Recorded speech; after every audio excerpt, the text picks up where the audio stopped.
to Stack the Deck with the House of Cards podcast. The show where we break down the art of creative real estate investing. Join us as we dive into the world of real estate with insider tips and tricks for making your investments go further. From buying with no money down to flipping properties for profit, we've got you covered. Plus, stay tuned for expert guest speakers who will share their knowledge and experience in this ever-changing market. So grab a seat and get ready to learn the secrets to success in real estate investing. And now, from Alaska to New York, your hosts, Chris James and Jesse Stanton. Yo, what's going on, guys? Good morning. Happy money-making Saturday. How you doing this morning, Chris?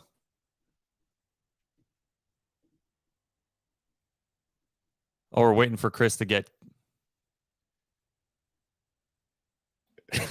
It's got a little bit of delay in your end, man. Can you hear me? What about now? I can hear you now. Okay. Still got to get that fixed. What's going on, man? Good morning over there. It's good afternoon over here. Ken Williams. Man, I do got to say before I'm going to say, Wilson, I do got to say this. So we're actually working with Ken and his amazing business partners that he's working with right now. They got a substantial deal going on. And Ken, I do got to say, amazing job on this. I do got to say, phenomenal job. The way it was just fully structured. Everyone's been on board. We spent about a good 45 minutes on a Zoom with literally the lender, the sellers, the agents, the listing, and the buyer's agent. It was like so many parties involved, and it was a phenomenal Zoom. I think that's gonna be one for the books. I'm super excited. I'm not gonna say too much what's going on, but that's a great opportunity for a lot of people to see the value behind that and the way we really structured it, and super stoked about that. But I don't want to say too much because I don't want to. Well, I actually went. I know what deal you're talking about. I went and walked this with Ken, and dude, it's a phenomenal property. Oh my gosh, yep. It's literally one of a kind. I didn't even know it at the time. There's this Facebook group, unbeknownst to me. This got introduced to me later, but it's called Zillow. Oh man, what is it? Ken, what's it called again? Something about Zillow, like Zillow on crack or something like that. That's not what it is, but it's called something Zillow something, man. And it just showcases like all of these incredible properties all over the country. And we've got one in Alaska that Ken and I went and walked together, man. It was super dope. And now he's working on it. This is a multi-million-dollar creative deal. There's literally nothing up here like it. So once, like Chris said, I don't want to give too much away, but once we get a little bit further into the transaction, everything's a little more secure. It'd be awesome to have Ken come up here and talk about this deal.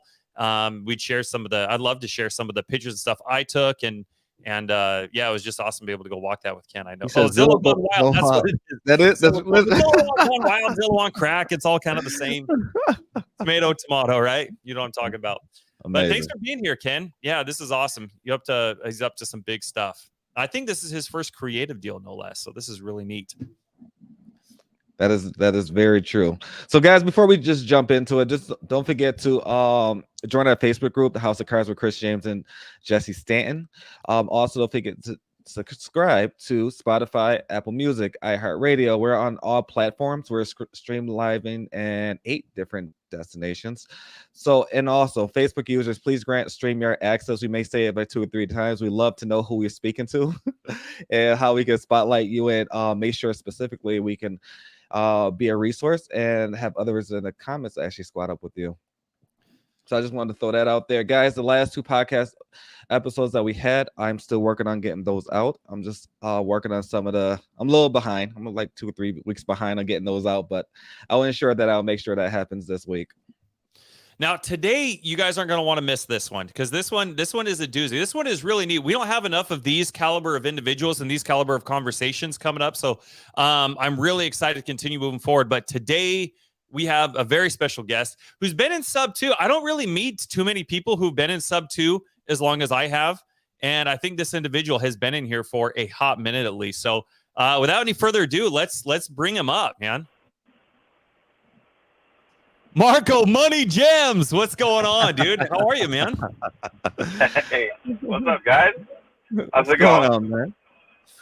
Good, man. You look like you're somewhere where you got some sun, so you must not be in Alaska. Yeah. I'm in the Florida heat. You know, it's like 103 out right now. Got to put my shades because I go blind with the sun. But yeah, it's brutal out here in August. It's one of the hottest months in Florida for sure. Oh my gosh, 103 degrees, bro. That's not even in my vocabulary. We start peaking up towards like 70 degrees, man, in Alaska, and you know, everybody's like naked outside, man. It's like I'm gonna freaking die. 70 degrees? Are you kidding me? So I can't even fathom 103 degrees, man. Yeah, and the humidity just makes it worse. So yeah. Would you rather be in 103 in Florida, or would you rather be in 120 in Phoenix? Ooh, man, that's a tough one. I think Florida, because I can always jump in the water anytime.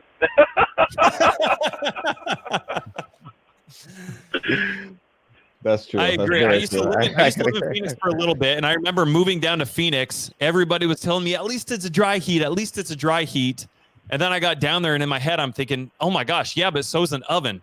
Like this is brutal, man. This is insane. So for everybody who doesn't know you, which is, I would imagine most people, even probably watching our podcast, know who you are, man. I mean, you've been in Sub 2 for how long? How long you been in Sub 2 for 3 years? You've been in Sub 2 for 3 years now, haven't you? Probably a little longer than that. I got in quite a bit ago. I think PACE only had just a little over 700 students or so, something like that. Oh wow. Okay. So were you in real estate prior to jumping into Sub 2? So yes, but not in the sense of being in the game. I was in real estate, meaning I was really just consuming the Jerry Norton strategies of wholesaling, which then introduced me into PACE.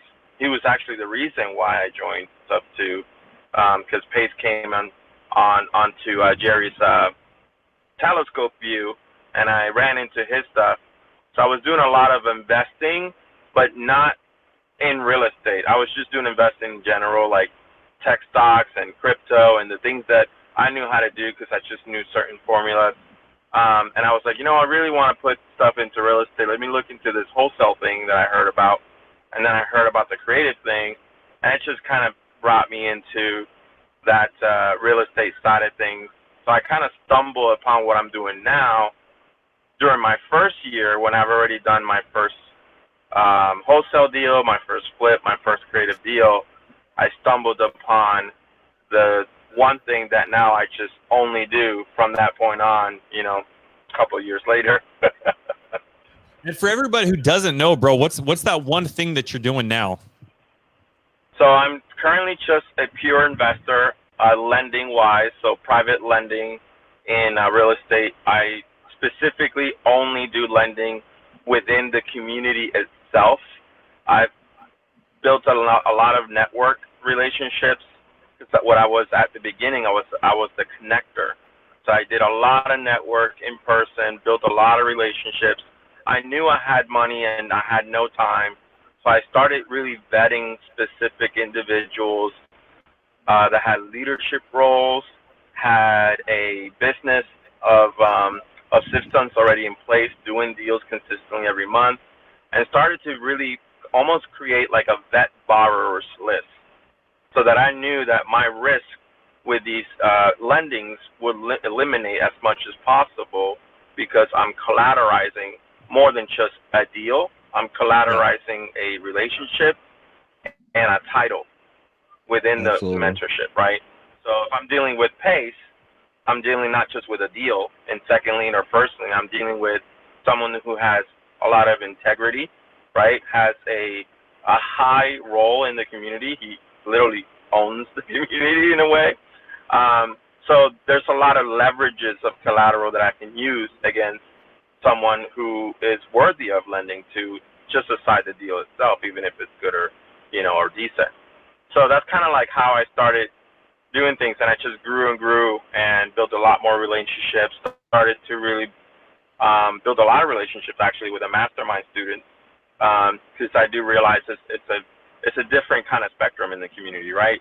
The ones that want to take it further, they go into the mastermind because they're able to do it. They go that route, and there's some that just haven't done it but still are as good or successful. So not everybody's a mastermind student, but I know how to vet individuals because I have conversations and I know what I'm looking for. And so that's kind of like where I was and how I got to where I am. And now I'm just really trying to support not only Pace's community, but I'm trying to support Jerry Norton's community, Jamil's community, Vina Jetty's community, you know, almost like the family that we've created now with these communities. It's like our extended siblings type of thing. Yeah, it's really neat, man. And you said a couple different things there, and I want to kind of go back and hammer down on some of that because I think there's genius in what you're doing. And what I mean by that specifically, you've been in Sub 2 for over 3 years now. You talked about doing your first wholesale deal, your first fix and flip deal, your first creative deal, and then now you got into what you're doing now, which is just, and you're correct me if I'm wrong, I want to make sure I heard you right. You said you're just focusing on that one thing now, right? That's all you're doing is just focusing on that one thing. You don't have, you're not focusing on wholesaling. You're not focused on, building a big portfolio with creative, and you're not overseeing dispo individuals on your team. You're not building up a big acquisitions team. Nothing like that. You're just working and focusing on one thing, which is lending and building your capital that way, your revenue. Right. It's the only thing I've been doing, and by doing so, what I've done is, at a point in time, the beginning part of it actually, Jesse, I'm glad that you brought it up. The reason I did the 1 year of just straight doing the work is I wanted to understand what each one took, right? And so what it allowed me to do currently now, it allowed me to be almost like almost like pretty professional master and like deal finder. So I can look at a deal and know this is a good deal. This is a decent deal. This is an okay kind of borderline deal. This is a no-go, right? It really allowed me to be in the investor shoe, the person that's taking down the deals, so that I can vet the deals accordingly to the information that they're giving me and not going based on what they're only giving me. I can do my own research if they give it to me properly. And it allowed me to build the relationship that I have with about 17 partners now who are private money lenders that brokerage their private money through me to go into deals after I put my stamp on it, right? And I back them up in those deals through my own financial leveraging. So I can back up my lenders, meaning I can replace them out of a deal and put myself in if I need to at any point, right? And so that's kind of how I started and where I am now. It took a while to build out this way because I had to build that list of vetted borrowers, trusted individuals that can really eliminate the risk as much as possible, and then find my way to negotiate between the borrowers and the private money lenders. But essentially, that's how it started. It started with me really doing the deals myself. Wow. So did you know, was this kind of something that you found along the way, like shortly getting into that first year of kind of getting your feet wet with doing all of them? What did it take getting started for you to be like, actually, you know what? This isn't what I want to do. This is what I want to do, but I'm going to specifically wait a year to start it. And that way I can be intentional with that first year. Or was that first year just, hey, let me kind of try everything and see what happens, and then it just so happened to manifest? Like, I guess, was it premeditated when you started that first year of what you wanted to do coming out of that with the lending that you're doing? Or did you figure it out? Was that something you found out through doing everything that first year?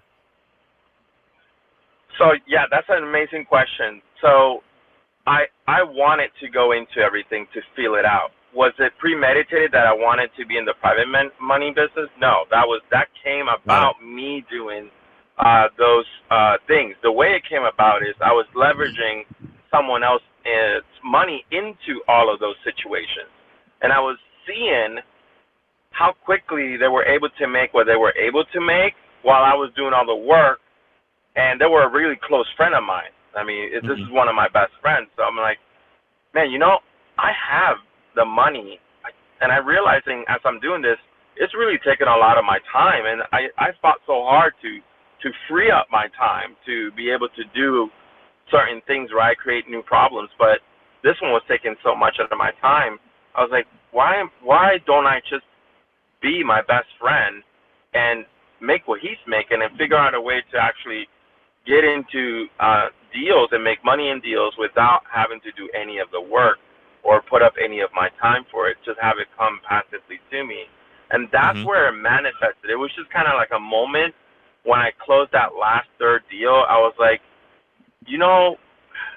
because someone sub-2 approached me about a deal and partnering, and I was thinking, and they obviously were telling me like what the entry was and what we can be doing together. And I kept thinking about it. This is actually maybe a calling. Maybe let me do this. Let me see how this goes. And that kind of is what started everything, right? And it's just like it progressed from there. And I realized that I was really actually good at it. And then when I tapped out, which was close to maybe 8 to 10 months after the first lending situation, I was like, okay, I ran out of money, so now what? now what do I do? So deals kept coming to me, and I was like, I hear about this like use other people's money theory that Pace keeps talking about. Let me try that.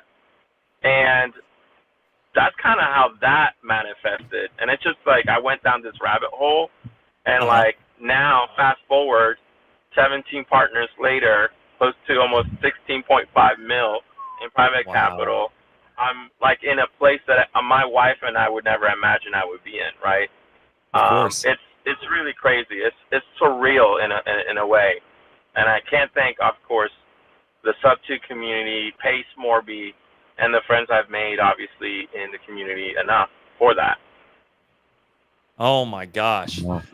Dude, I can't tell you how much I appreciate this, because Chris and I have a lot of people that reach out to us, and they're like, guys, I'm a Gator lender, I'm a connector, I'm a wholesaler, and then they tack on 4 or 5 different things, but then they're wondering why they're not making money as a connector, or they wonder why they're not making as much money being a Gator.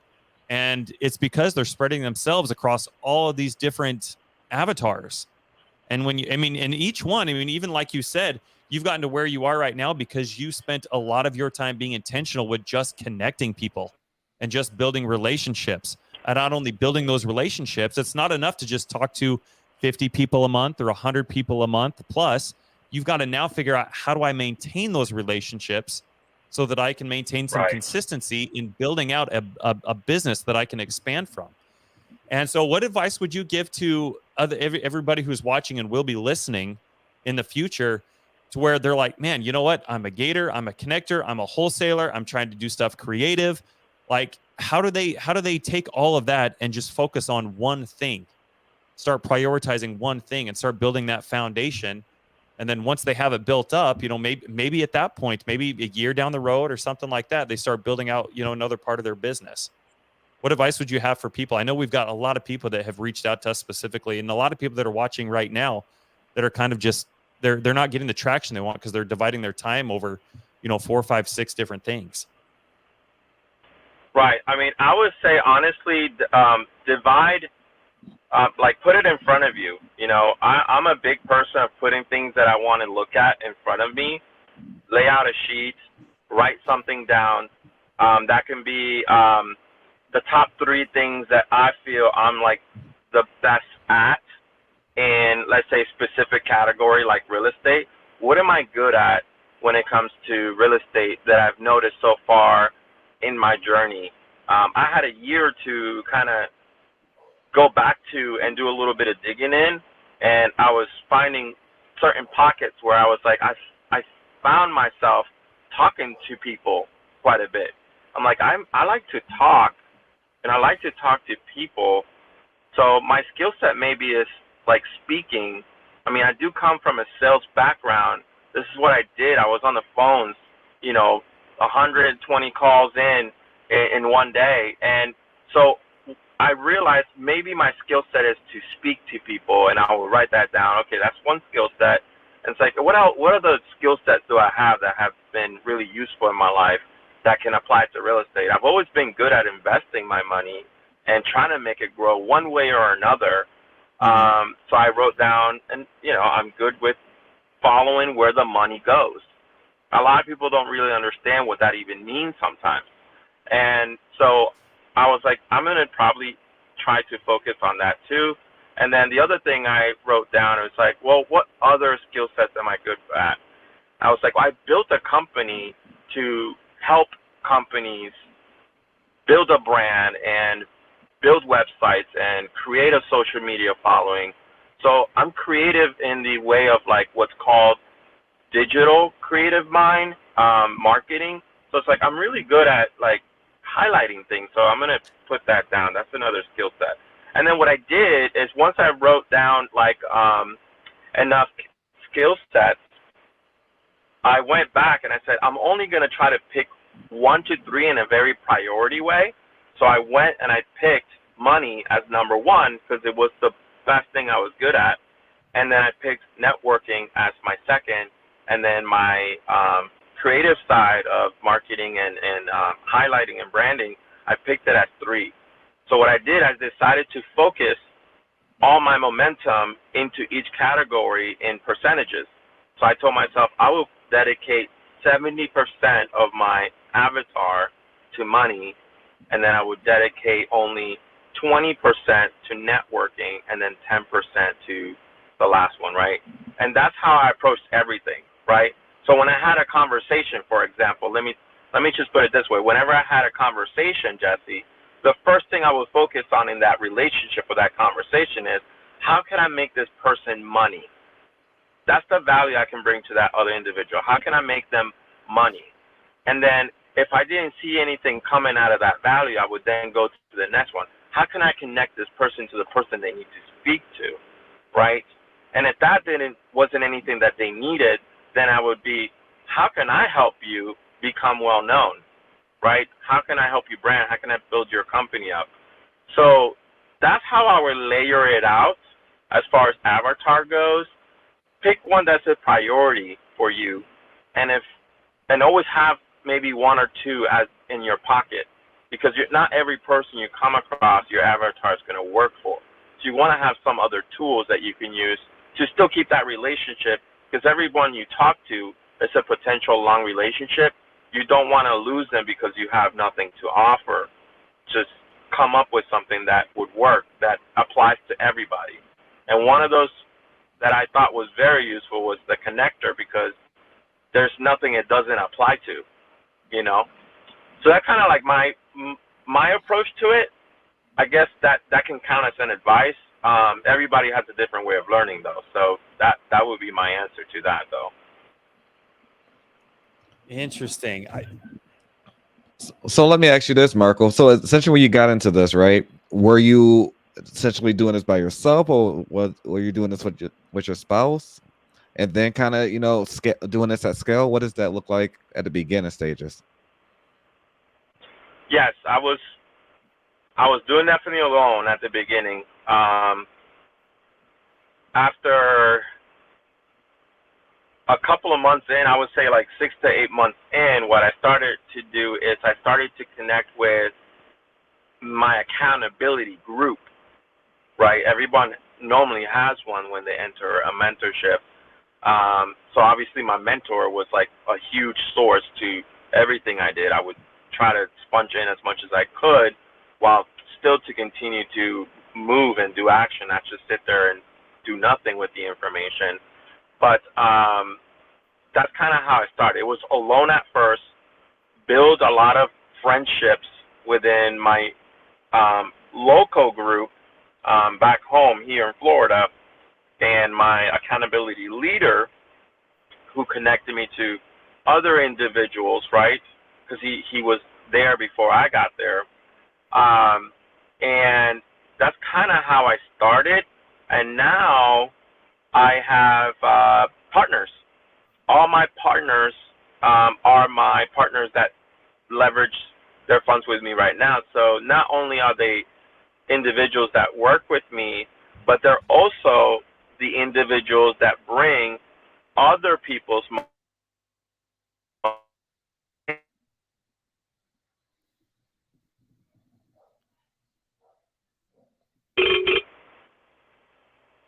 Someone was calling me.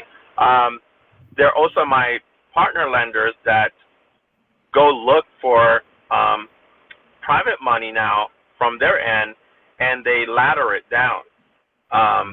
So it's a compounding friendship that I've built through each one of them, which works really well. So now I'm working with a lot of my partners, right? I'm not alone anymore. Now I have 17 people I can work with. But at the beginning, Chris, it was alone. It was alone for a good grind, a good 7 months. Now that I don't encourage anybody to do that. I think it's way better, and it will be way faster if you can make that connection a lot sooner. For me, it was just a little harder because I was running a full-time business while I was trying to do this, so time wasn't really on my side to do that quicker. But I did try to do my best to make that happen as quick as I could. No, I love that. I love that because a lot of people, that's actually good to hear because a lot of people reach out, especially being a little bit greener on the side of investing. They try to do it alone because it's essentially, let's face it, they don't want to share the assignment fee or the wealth or whatever that looks like. It's just, they're afraid to give up a little bit of something. And I'm not just speaking from like the conversations and experience I had, but I'm speaking from a personal side of things because when I started in real estate, being in New York specifically, everyone knows a little bit about the story. First, it took me about 7 to 8 months to even get my first deal prior to join any community. And it got to a point where I was doing it alone, wondering why I was struggling. And literally ever since that one deal, after that, not a single deal I ever did by myself. So it's okay to, give up a little bit more to scale your business and get you in the right direction. And a lot of people, I hate to say this, but need to realize that. And a lot of people sometimes realize that too late. Too late. They're trying to go in this direction, that direction. They're trying to navigate into what the perfect scenario looks like, and they're wondering why they're not successful at what they're trying to do because they're not focused on that one thing. And I think you hit the nail right on the head by what you just stated, and I appreciate you sharing that because a lot of people need to hear that. And not only that, though, I love how you have kind of shifted and shaped your business to be more intentional. And so the people that you're connecting with is very intentional. I would assume the people that you're networking with, because we've all got the same amount of time. We all got the same 24 hours, whether you're Chris James, Jesse Stanton, Marco, Pace Morby, Grant Cardone. And so once we start understanding the how to get more intentional with that time, how we can make the same amount of money or more money in less time, you start to that's where you start seeing you hit different milestones. And, you start getting a little bit of time back to you. And I'll give you an example. Chris and I, when we first got together, Chris and I have been business partners since June of last year, June 1st. And we met at Pace's Mastermind. And we were on each other's board of advisors for a few months before we went into a partnership together. And when we decided to go into business together, we thought, hey, you know what? I know creative finance. We do real estate at a high level. Don't know what a partnership would look like or what our business would look like, but just in the interest of getting us started and helping people and making some money, let's try to get as many sub-2 students their first deal between now and the end of the year as we can. So obviously, once we started doing that, we started filling our Calendly with just doing nothing but talking with a bunch of sub-2 students, just networking. And we were doing a minimum of 40 hours a week in just networking Zooms. That didn't include calling title companies. That didn't include calling sellers or following up with anybody else. That was just 40 hours a week minimum, just networking. And it sounds like that's probably something that you're very familiar with. But we were talking with, there was no intention behind it. It was like, if you're a sub-2 student, we want to get to know you. Well, we learned something. We figured this out. We were like, oh my gosh, there's something here. This is a blueprint. Like, you can't afford to not be networking, because within the first 60 days of us doing our partnership, we netted just over $72,000. And we're like, oh my gosh, like there's a key to this. There's a blueprint here. This isn't something that you should consider or something that would be a good idea. Like, if you want to do big things, you can't afford to not be spending some time in your business every day networking with people. And I love that you brought up the avatar connector, because that's something that Chris and I, as we've grown our business, we've gotten more intentional with who we're connecting with as well. And so it's not just anybody and everybody. We're not just jumping on 40 hours a week doing Zooms anymore, but being like, we've narrowed down, we've niched down to, hey, we want to connect with other connectors. Because now, instead of us talking to 100 people a week, how do connectors get paid? Well, they get paid by knowing people. The more hands they shake, the more money they make. Yeah. So thought process was, well, what if I could just only connect with 20 connectors a month instead of over 100 people a month? I've reduced the amount of time by 80% that I'm spending on meetings and Zooms and things like that. Well, what if each of those connectors have at least 100 relationships? Well, now we're spending a fraction of the time behind a Zoom, and I've got access to over 2,000 people now. And it's intentional. So I love that you mentioned that, because, like you said, when you're a connector, you can serve everybody. There really is no limitations or cap on where you can make money and what that looks like. So I really love that you brought that up, man. And clearly it's been a huge what's the word I'm looking for? Monument in your business, and how fast you've scaled just over the last couple of years after spending that first year, finding this out in the direction and the path that you wanted to pursue. Yeah, no, I honestly, I didn't think I was going to be here that quick. This year's been my best year, and I first saw this happening more around like 2025, right? And here I am, 2023, already approaching the goals I thought was going to take me a lot longer. But I'm already here. So now I'm trying to figure out, all right, what's 2025, 2024 really look like now then, and it's so cool because just now, I'm able to hang out with Jerry Norton quite a bit. I mean, the person who got me into real estate, right? Such a full circle, right? Because before, he was just a person across my computer screen, right? It's crazy to think this person was someone across my computer screen teaching me about real estate, not knowing the value he's pouring into my life. And now here I am working with him, partnering with him, doing so many things with him, right? And it's just so insane to me that back then I just didn't see this happening. And when I did start my journey, I didn't foresee it until a couple of years down in front of me. And now I'm here, and it's all because, again, what you were saying, connecting with certain individuals to then be able to connect to other individuals is such an important, valuable lesson. And the thing is, you also have to be open to those connections as well. One thing that I really realized was very important in the connecting aspect was the value. So the value add-on that I brought whenever I did connect to someone was something that I took to heart because I knew it was going to get me further with that individual. So, for instance, someone that I connected to had a lot of the things that I wanted to understand and look for and be able to leverage that relationship. So my approach was, what can I give them that is so valuable they have no option but to go ahead and do business with me because they're that drawn to the value that I brought, right? To me, that's like the best thing you can bring to the table, guys. Yeah. The best thing. And you guys would agree, right? Oh, 100%. It sounds like something you'd read out of an Alex Hormozy book or something, man. Yeah. Yeah, that's genius advice right there, bro. Yeah. Yeah, absolutely.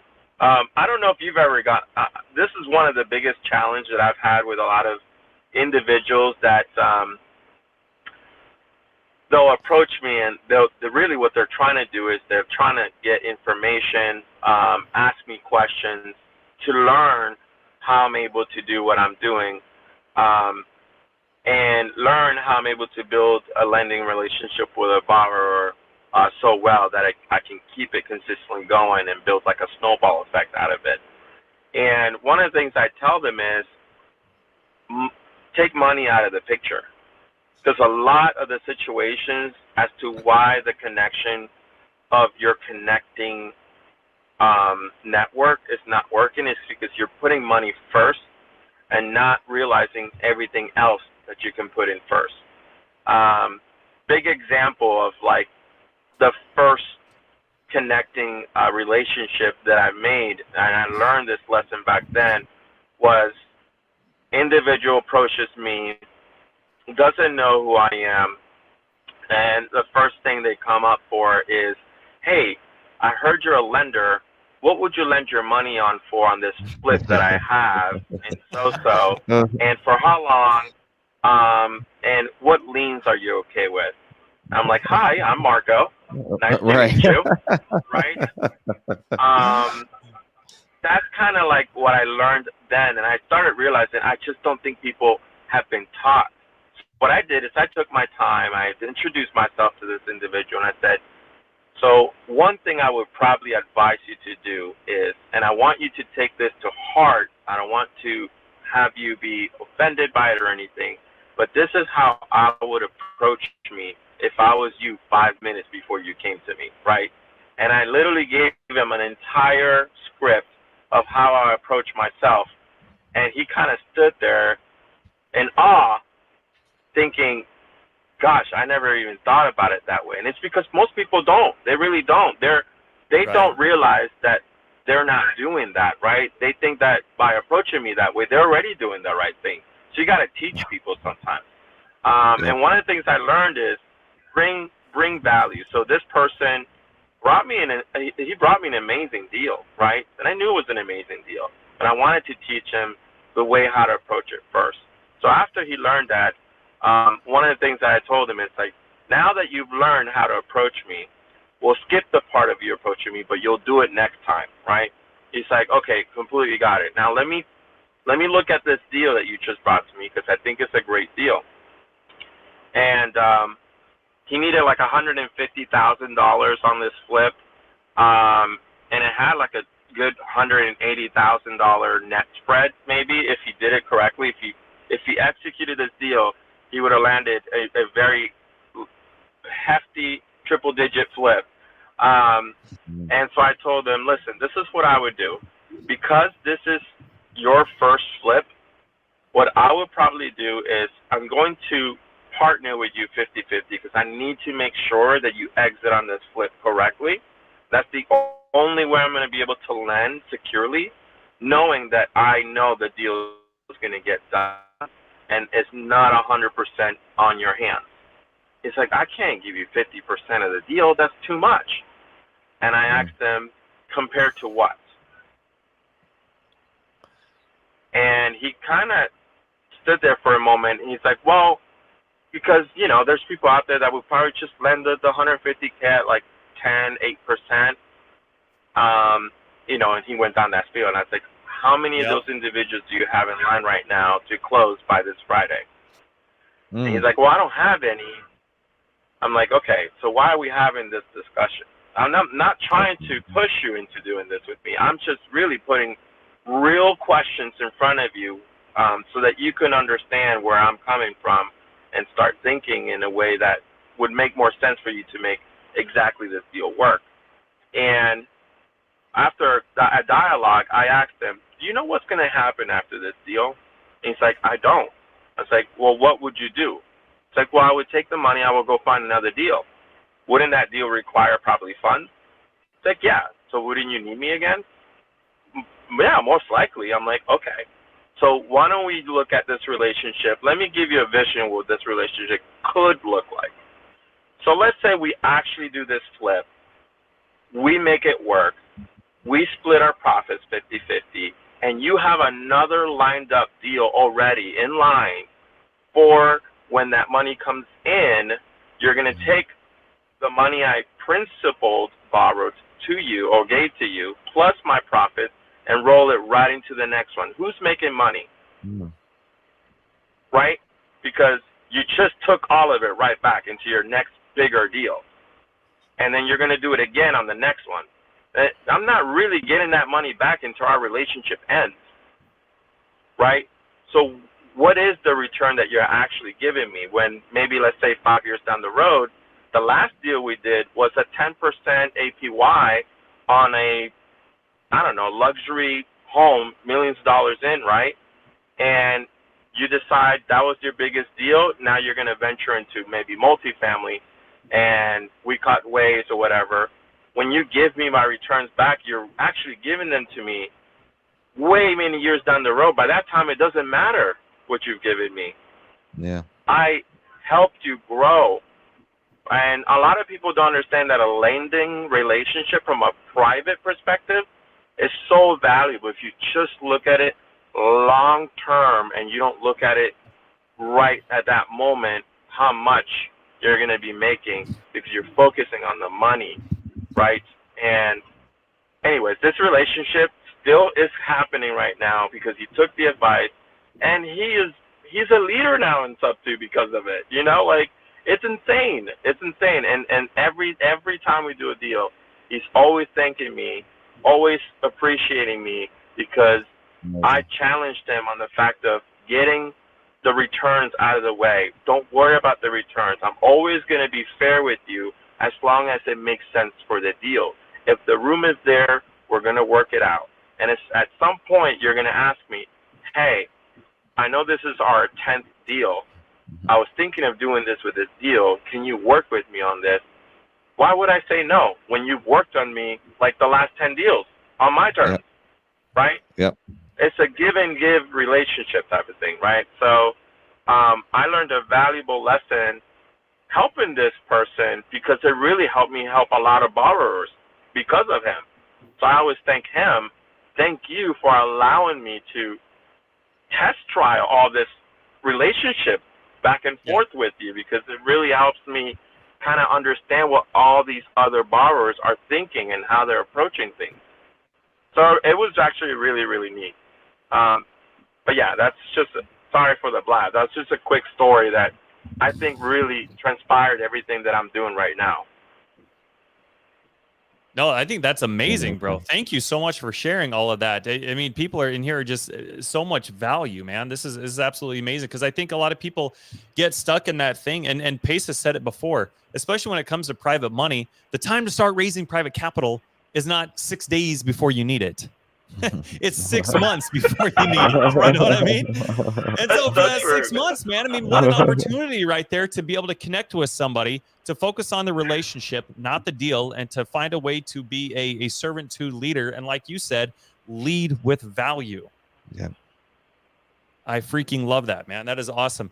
Hey, we got just a few minutes left here, guys, real quick. But so if you guys got any questions, please throw them in here. This has been awesome, Marco. Thank you so much, man.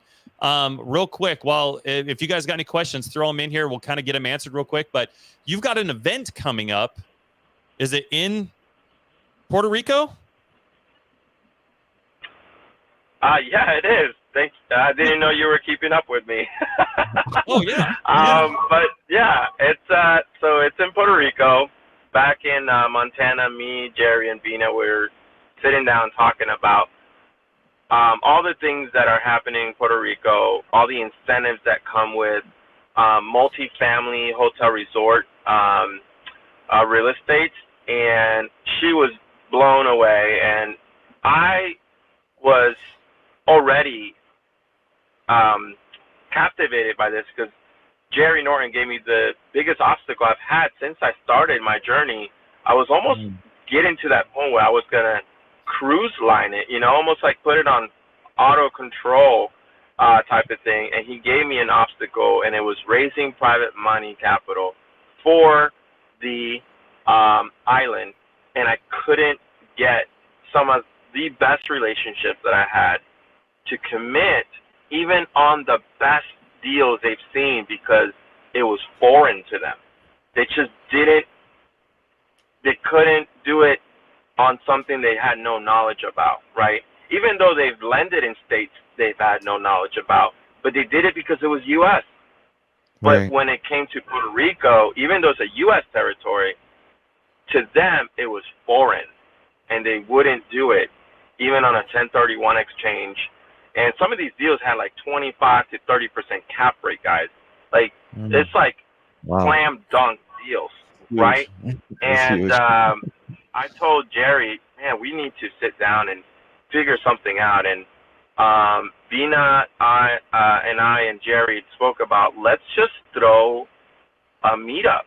Let's just bring our investors into the island, get them on foot, get them there, tour the projects, tour the assets, and get them to understand and visualize and feel what the culture is. Because this area of where we're investing, you would think that it's foreign, and it is, because you feel like you're in some part of the world with great English-speaking individuals everywhere, which is crazy.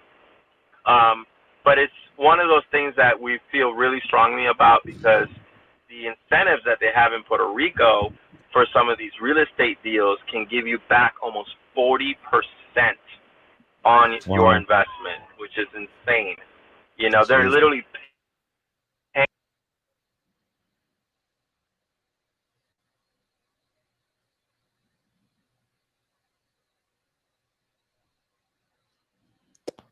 I think we may have lost them.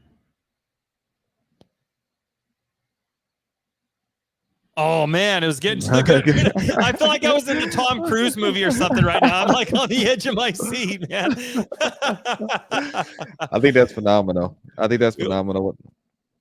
What's going on. And more so, Puerto Rico has always been an island, specifically a lot of people try to get into, and just working with Jerry Norton and being Jetty, I know for a fact they're going to change the wave over there, and I love that. Absolutely love that. Why do you think more people aren't doing that? Scarcity. You think so? 1,000%. A lot of people don't even like to leave their own backyard, as far as when it comes to marketing. Oh, that is true. That is true. That is true.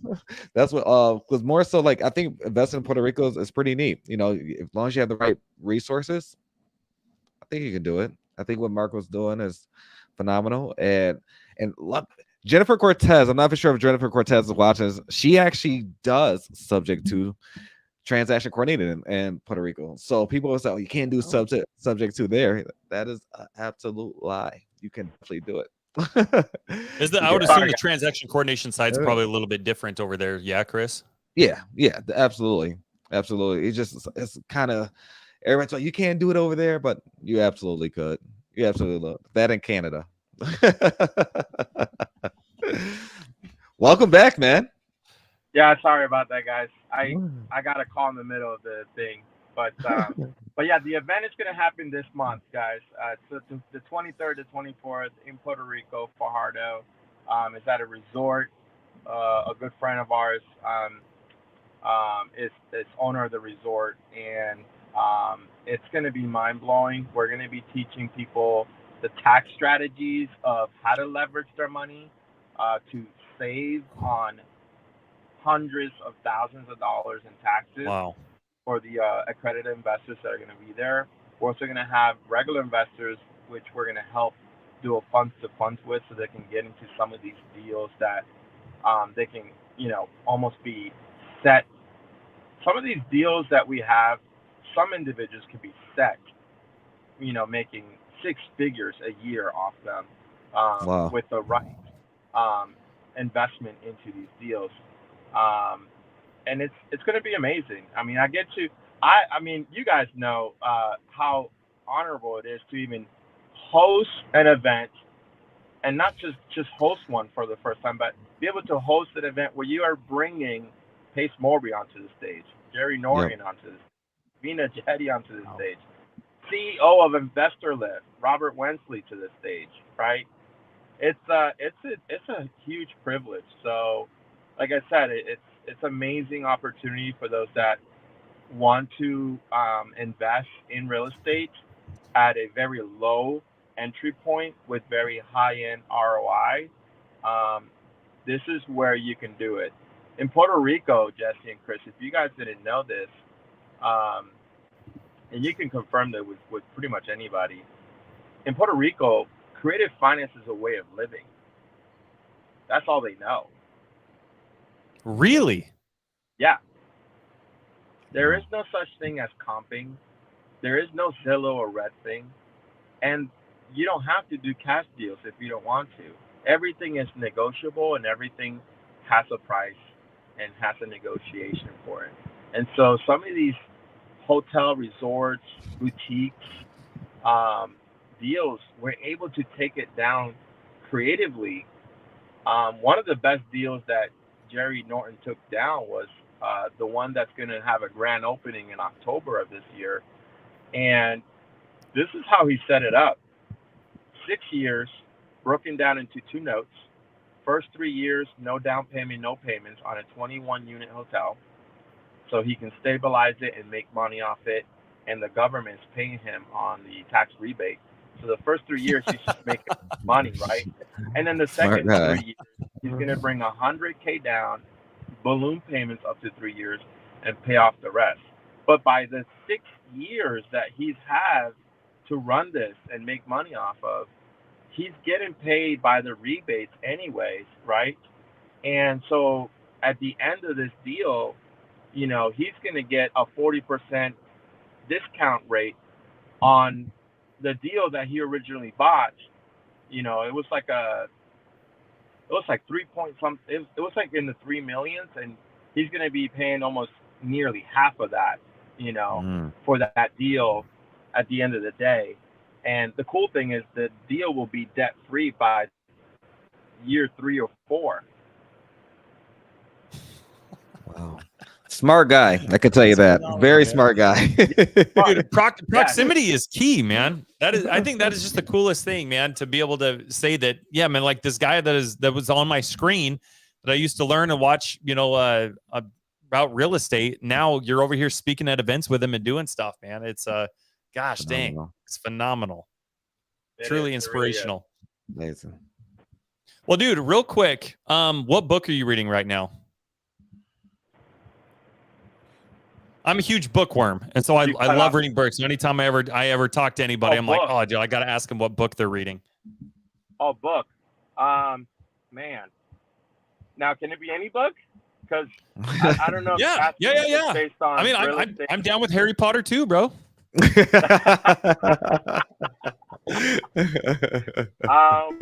book that I'm reading again for the third time is called Love and Respect. I don't know if you've ever heard of Dr. Phil, but this book is called Love, the love she seeks, and then Respect, the respect he deserves. And it's a really amazing book. It's helped me in my journey through my marriage several times. I read it whenever I get the chance to read it again, because certain things are need to be refreshed as far as to keep you in line with what you've read. Because certain books you forget after you read them, and a year or two pass by. You want to read them again, get a refresher. So this is the third time I'm reading this book. It's helped me a lot, and my marriage a lot. So I can't honestly, I can highly recommend it to a lot of people, but I can't say it's for everybody because it is really just raw. It's like slaps in the face as you're reading it type of book, make you look in the mirror 3 or 4 times type of thing. Yeah. Oh, wow. So, but it's such a great book for me because it puts me in a place of being humble, reflecting if I've become a better person or not, if I've stayed the same type of thing. So it's an amazing book, guys. It really is. Wow. Awesome. Well, thank you for sharing that, dude. You say it was Dr. Phil? Love and Respect by Dr. I can't remember his last name. It's Dr. Phil, but he has a last name. He goes by a different last name. Okay. No worries. I should think it's Dr. Phil from like the TV show. That's what came across my mind. I'm like, I didn't know he write books. No, yeah.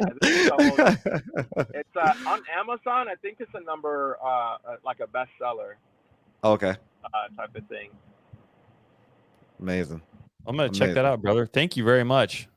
Appreciate Marco, you are awesome, man. This has been absolutely phenomenal. I know I told you, we're shooting for 40 to 45 minutes, but this has just been absolutely incredible. Thank you for letting us take up an hour of your time today, man. This has been amazing. Sincerely, thank you very much for coming in here and dropping gems and giving everybody some clarity on what it is they should be doing and what they should be focusing on. And not only that, how they go in and lead with value by focusing on that one thing and how to make these connections and make them meaningful. And dude, this has been awesome. Thank you. For everybody who wants to connect with you, brother, where can everybody reach out to you? Where can everybody get a hold of you to work with you? Well, I mean, I'm in the community, obviously, guys. For anybody who's in sub 2, if you are in the community, you can always reach me. I have VAs that are always paying attention to my Facebook, and they'll relate anything back to me. Sometimes I'm there myself. Instagram is another really good one because I'm always there, since I'm always helping a lot of individuals with their Instagram. So Marco Money Gems, you'll find me on Instagram there. And then, of course, my peers. You guys can reach me through Chris. These guys know how to reach out to me as well, so you could always connect with them. One of the things that I've always done is when you want to work with me and you've never had any experience to work with me or any experience yourself, I always going to tell you to go partner with someone that is experienced, someone that I do know, someone I do confide in. And so if you guys in here love doing business with Chris and Jess, connect with them. And by connecting with them, if they ever connect with me, it's going to be so much easier for me to work with you because you have other sources that are credible, right? I tell people all the time when they're new, I've helped a lot of people too, Jess. Like you said, new students come to me and they want to partner with me. I'm like, I'm not your partner because I'm not really one to be in deals. I kind of left that a while ago, but this is what I will do. You partner with this individual who is in your area and I do trust, I will lend you the money on that deal because of that. And they'll go and partner with that person and they'll make money. And, I feel really good about that because I don't know how long it would have taken them to found that person to partner up with, because they probably would have kept bouncing around looking for individuals. So that's another thing that I, like doing too.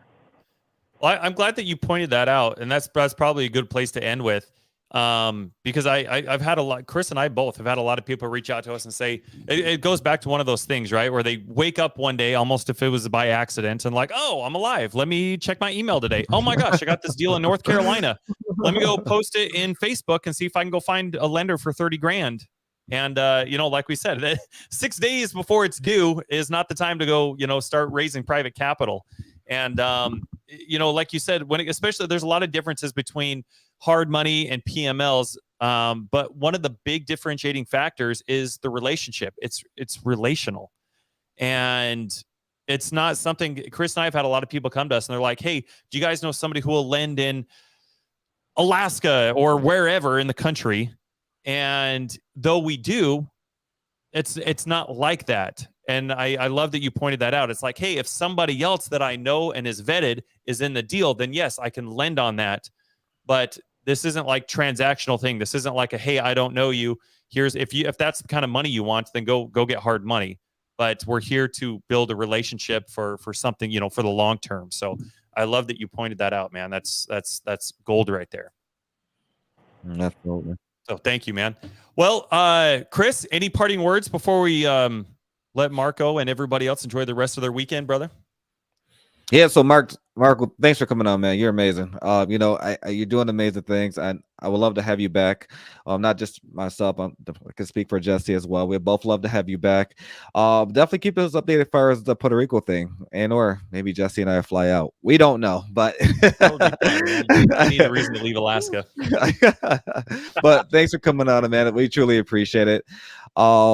Definitely keep us updated. I'm so serious about that. I think Puerto Rico is going to be a great market. A lot of people are sleeping on that specific market due to a lot of different factors, whether that's scarcity or they think it's not, more so of a creative world. But I love that you're doing that. I love that you're staying focused on it. And I know you're around the right people. So I think that's phenomenal. And guys, again, thanks for joining us today. Don't forget to join our Facebook group, The House of Cards with Chris James and Jesse Stanton. Don't forget to subscribe. We're on Spotify, I'm gonna say House of Cards, but iHeartRadio, Amazon Radio, and so much more. If you got any questions, concerns, or just want us to be a resource, feel free to reach out. And again, Marco's Instagram is right here, Marco Money Gems. Instagram, correct? Is that your Instagram? Yeah, that's my Instagram. Perfect. Right? Perfect. Until next time, guys, we appreciate you. Next week at 1:30, we have a new guest on, and stay tuned. Thanks for listening to the House of Cards podcast with Chris James and Jesse Stanton. We hope you've enjoyed this episode and have learned something new about real estate investing. Be sure to follow us on Facebook and Instagram for more tips and tricks. And don't forget to subscribe on your favorite podcast platform so you never miss an episode. Until next time.